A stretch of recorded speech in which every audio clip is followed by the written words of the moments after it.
men's clothing. Weather headlines on News Channel 6, brought to you by Hickson Roofing. Very nice weather conditions over the next couple of days. We're getting some lower temperatures, lower rain chances, and the humidity isn't too bad. I'll have all those details coming up. Live from Television Park, this is WJBF News Channel 6 at 5:30. Good evening, everyone. I'm Dee Griffin. Thanks so much for joining us for your news at 5:30. Topping today's headlines, our Richmond County School Board Committee is proposing new guidelines to teach cursive writing to elementary students. The lesson plan would begin with third graders understanding the basics of cursive, up to fifth graders having the ability to read and write cursive efficiently. The marketing firm Collier's releasing new documents for potential developers for Hotel Aiken. The brochure covers the hotel's investment potential as it could be turned into a boutique hotel, bringing in more foot traffic and energy. The brochure also shows the building's rich history. GPS mapping in Jenkins County leading people to nowhere, as several roads are either non-existent or improperly labeled as an already existing address. Residents say this has been a recurring issue for the past 17 years. EMA directors are pushing for an updated federal GPS service by the DOT to resolve this issue. And we'll have these headlines and more at 6, but first. Coverage you can count on continues with wildfires in the West threatening communities. Now lawmakers on Capitol Hill say policy changes could help reduce the risk of future fires. Maddie Beertemple has the details. Wildfires have burned more than 5 million acres in the U.S. this year so far. It's been an active year. Jeff Rupert at the Interior Department says this year is part of a trend of increasing fire activity driven by hotter, drier conditions. So we're on this clear trajectory. It's real. Climate is a huge part of it. Another part of it, without 100 years of fire suppression. Adam Mendoza with the U.S. Forest Service says a history of policies focused on putting out fires has turned many forests into tinderboxes of overgrown vegetation. He says the focus is now on fighting wildfires with controlled fires. We need a lot more prescribed fire than we've seen in the past. But Republican California Congressman Doug LaMalfa says those prescribed burns are often stalled. It is lawsuits. It is burdensome regulations. LaMalfa's district in Northern California is currently affected by the Park Fire, the fourth largest in state history. He hopes proposals in this year's Farm Bill will lead to long-term changes. You're never going to eliminate fire. It's going to happen. But you can minimize the massive risks that we face in such an overgrown situation. Democratic California Congressman Mike Thompson agrees overregulation can be a problem in some cases, but says it's not the only thing. It's too easy just to point to the drawer of red tape and say that's the problem. Climate change is a huge problem. LaMalfa and Thompson are working together on a bill to help homeowners make their land more resilient to fires. In Washington, I'm Maddie Beertemple. Hurricane Ernesto hitting the Caribbean area with high winds and heavy rain. Puerto Rico in the thick of it overnight. Power knocked out for more than 500,000 customers. Island officials asking people to donate blood because resources are low. The governor urging people to stay at home as the system moves toward the area, and many roads are closed due to flooding. Stay away from the coastal areas, stay safe at home or wherever you are, and keep an eye on the reports of the National Weather Bureau. President Joe Biden approving an emergency declaration for Puerto Rico, which will help unlock federal funds for the island. FEMA and other federal teams also standing by, ready to help. Time now for a look at what's happening here at home, and Chief Meteorologist Jennifer Tracci is here. And will we get affected by Ernesto in any way? Yeah, fortunately we will not. Okay. We deserve a break after Yes. Debbie. I know a lot of places in the CSRA are happy to have the pretty much dry conditions over the next couple of days. We're noticing just a few sprinkles now on Live Viper 6, but definitely no widespread rain. Overall looking good today. It's just pretty cloudy outside. And here's a closer look at Glasscock County now, where we do have some light rain over Gibson. Also, we have rain in Burke County. Very, very light activity. This is to the north of of Girard. Other than that, it is dry. There's the clouds, though, on our Terry Lambert Hyundai Skyview cam at Wellstar MCG Health. Does look pretty stormy out in the distance there. Temperatures are on the cooler side today for the middle of August. Can't complain. Mid to upper 80s, 86 in Millen, 87 in Swainsboro.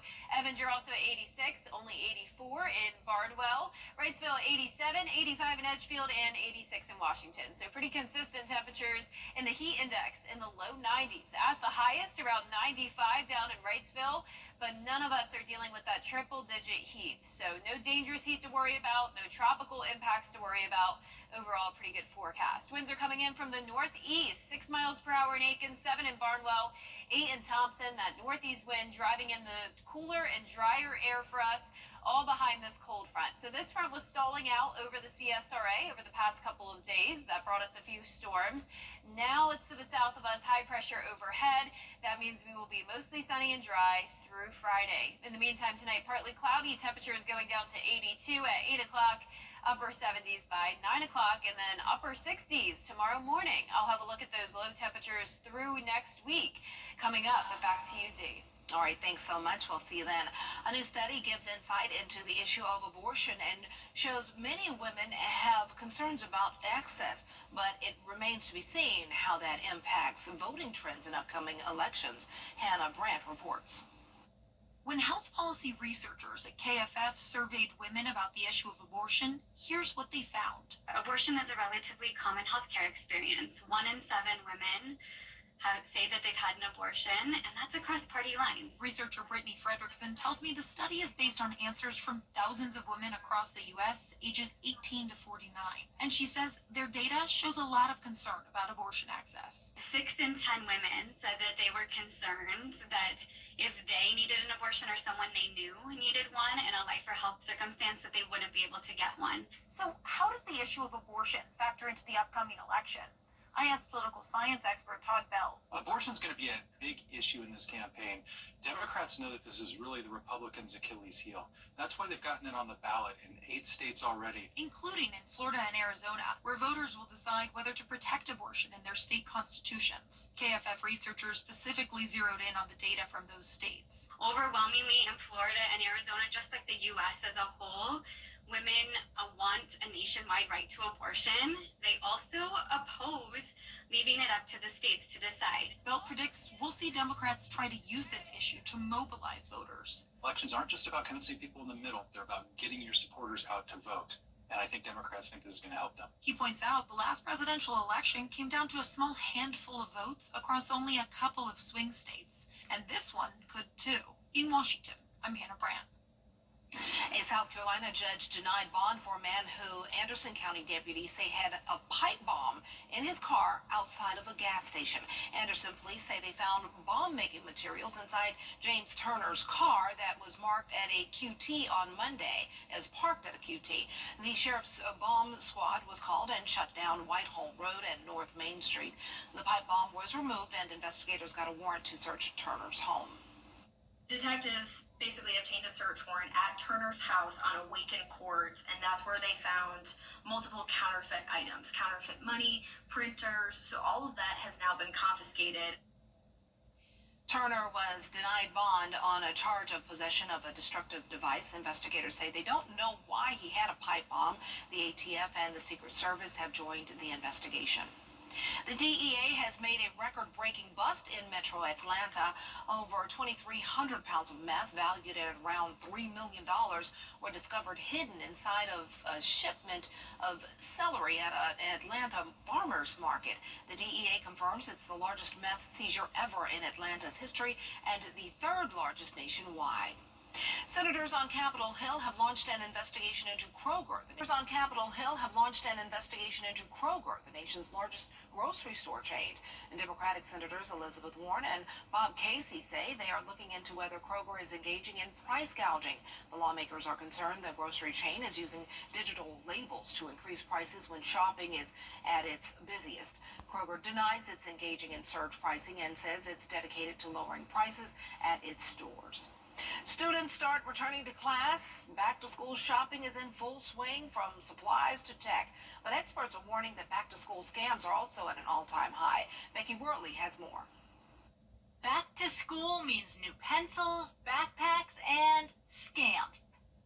Visa saying they've seen a 71% uptick in chatter on the dark web related to back-to-school scams. During the back-to-school period, there's a certain amount of anxiety. And when consumers are stressed, they're not thinking clearly. And so that spells a higher amount of success for the fraudster. Fraudsters trying to get money or personal information through scams like emails or texts pretending to be from a school administrator, fake scholarship applications, even back-to-school shopping sites that aren't legit and offer prices that are too good to be true. But it's not just parents of young kids that need to be vigilant. 18 to 24-year-olds are more likely to fall for a scam.